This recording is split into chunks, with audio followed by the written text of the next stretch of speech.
Hi friends, ನಾನು ನಿಮ್ಮ Nishchita. Welcome back to my channel. ಇವತ್ತು ನಾನು ಹಸೆಕಾಯಿ ಹಿಂಡಿ ಹೆಂಗೆ ಮಾಡೋದು ಅಂಥೇಳಿ ತೋರ್ಸಾತೀನಿ.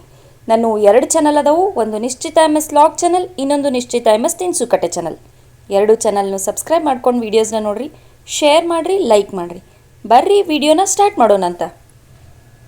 ಸೊ ನಾನು ಫಸ್ಟಿಗೆ ಇಲ್ಲೇ ಒಂದು 1/2 ಕಿಲೋದಷ್ಟು ಹಸಿ ಮೆಣಸಿನ್ಕಾಯಿನ ತೊಗೊಂಡಿನಿ. ಇವನ್ನ ಫಸ್ಟ್ ತುಂಬ ತೆಗೆದು ಸ್ವಚ್ಛಾಗಿ ತೊಳೆದು ಹಾಕೊಳತ್ತೀನಿ.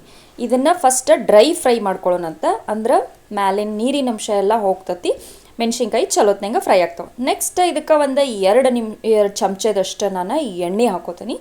ಈಗ ಮೆಣಸಿನ್ಕಾಯಿನ ಕಂಪ್ಲೀಟಾಗಿ ನಾವು ಫ್ರೈ ಮಾಡ್ಕೊಳ್ಳೋಣಂತ.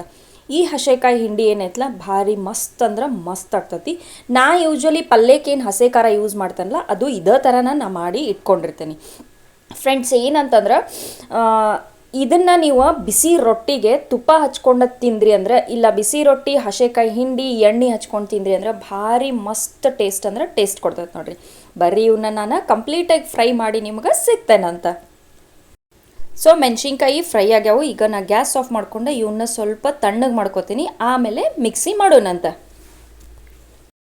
ಸೊ ಹುರಿದ ತಣ್ಣಗೆ ಮಾಡ್ಕೊಂಡಂಥ ಮೆಣಸಿನ್ಕಾಯಿನ ನಾನು ಮಿಕ್ಸಿ ಜಾರಿಗೆ ಹಾಕ್ಕೊಂಡಿನಿ. ಬರ್ರಿ ಈಗ ಉಳ್ದಿದ್ದ ಸಾಮಾನೂ ಹಾಕ್ಕೊಳ್ಳೋನು. ಈಗ ನಾ ಇಲ್ಲೇ ಇದಕ್ಕೆ 1 ಇಂಚಿನಷ್ಟು ಹಸಿ ಅಲ್ಲ ಹಾಕ್ಕೊಳತ್ತೀನಿ, ಮತ್ತು 2 ಗೆಡ್ಡೆಯಷ್ಟು ಬೆಳ್ಳುಳ್ಳಿ ಹಾಕ್ಕೊಳತ್ತೀನಿ. ಬೆಳ್ಳುಳ್ಳಿ ಜಾಸ್ತಿ ಹಾಕೋರಿ, ಭಾರಿ ಟೇಸ್ಟ್ ಅಂದರೆ ಟೇಸ್ಟ್ ಬರ್ತೈತಿ. ನೆಕ್ಸ್ಟ್ ಇದಕ್ಕೆ 1 ಕಡ್ಡಿ ನಾನು ಕರಿಬೇವು ಹಾಕ್ಕೊಳತ್ತೀನಿ. ನೆಕ್ಸ್ಟ್ ಒಂದು ಅರ್ಧ ಕಟ್ಟಿನಷ್ಟು ಕೊತ್ತಂಬರಿ ಹಾಕ್ಕೊಳತ್ತೀನಿ. ಕೊತ್ತಂಬರಿನೂ ಸ್ವಲ್ಪ ಜಾಸ್ತಿನ ಹಾಕೋರಿ, ಭಾರಿ ಟೇಸ್ಟ್ ಅಂದ್ರೆ ಟೇಸ್ಟ್ ಬರ್ತೈತಿ. ಫ್ರೆಂಡ್ಸ್, ನಾವು ಪಲ್ಯಕ್ಕೆ ಹಾಕಕ್ಕಂತ ಇನ್ನೂ ಒಂದು ಥರದ ಖಾರ ಮಾಡ್ತೀವಿ, ಅದ್ರದ್ದು ವಿಡಿಯೋನ ನಾ ಅಪ್ಕಮಿಂಗ್ ವಿಡಿಯೋನಾಗ ಅಪ್ಲೋಡ ಮಾಡ್ತೇನಂತ.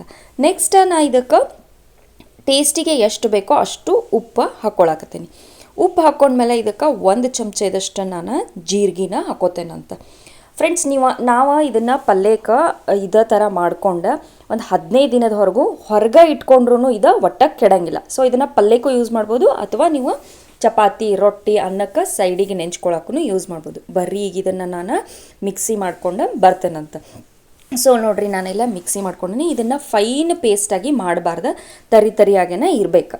ಸೊ ಹಸೆಕಾಯಿ ಹಿಂಡಿ ರೆಡಿ ಆಗೈತಿ. ಬರ್ರಿ ಈಗ ಇದನ್ನು ಸರ್ವಿಂಗ್ ಬೌಲಿಗೆ ಸರ್ವ್ ಮಾಡ್ಕೊಳ್ಳೋಣಂತ. ನಾನು ಮಾಡಿದಂಥ ಹಸೆಕಾಯಿ ಹಿಂಡಿ ರೆಡಿ ಆಗೈತಿ ನೋಡ್ರಿ. ನೀವು ಇದನ್ನು ಬಿಸಿ ರೊಟ್ಟಿ, ಹಸೆಕಾಯಿ ಹಿಂಡಿ ಎಣ್ಣೆ ಹಚ್ಕೊಂಡು ತಿನ್ನಿರಿ, ಭಾರಿ ಮಸ್ತ್ ಅಂದ್ರೆ ಮಸ್ತ್ ಇರ್ತೈತಿ. ಒಂದು ಸಲ ಈ ಥರ ಟ್ರೈ ಮಾಡೇ ನೋಡ್ರಿ. ನೀವು ಟೇಸ್ಟ್ ಹೆಂಗಿತ್ತು ಅಂತ ಹೇಳಿ ನಂಗೆ ಕಮೆಂಟ್ಸ್ನಾಗ ತಿಳಿಸ್ರಿ. ಸೊ ಫ್ರೆಂಡ್ಸ್, ಹಸೆಕಾಯಿ ಹಿಂಡಿ ರೆಡಿ ಆಗೈತಿ. ಹಸೆಕಾಯಿ ಹಿಂಡಿ ಮಾಡಿ ಟೇಸ್ಟ್ ಹೆಂಗಿತ್ತು ಅಂತ ಹೇಳಿ ನಂಗೆ ಕಮೆಂಟ್ಸ್ನಾಗ ತಿಳಿಸ್ರಿ. ನಾನು 2 ಚಾನಲ್ನು ಸಬ್ಸ್ಕ್ರೈಬ್ ಮಾಡ್ಕೊಂಡು ವೀಡಿಯೋಸ್ನ ನೋಡಿರಿ, ಶೇರ್ ಮಾಡಿರಿ, ಲೈಕ್ ಮಾಡಿರಿ, ನನಗೆ ಸಪೋರ್ಟ್ ಮಾಡಿರಿ. ನೀವು ನನ್ನ ವೀಡಿಯೋನ ಲೈಕ್ ಮಾಡೋದ್ರಿಂದ ನನ್ನ ವೀಡಿಯೋಸ ಭಾಳಷ್ಟು ಜನರ ಮಟ್ಟ ರೀಚ್ ಆಗ್ತಾವೆ. Thank you.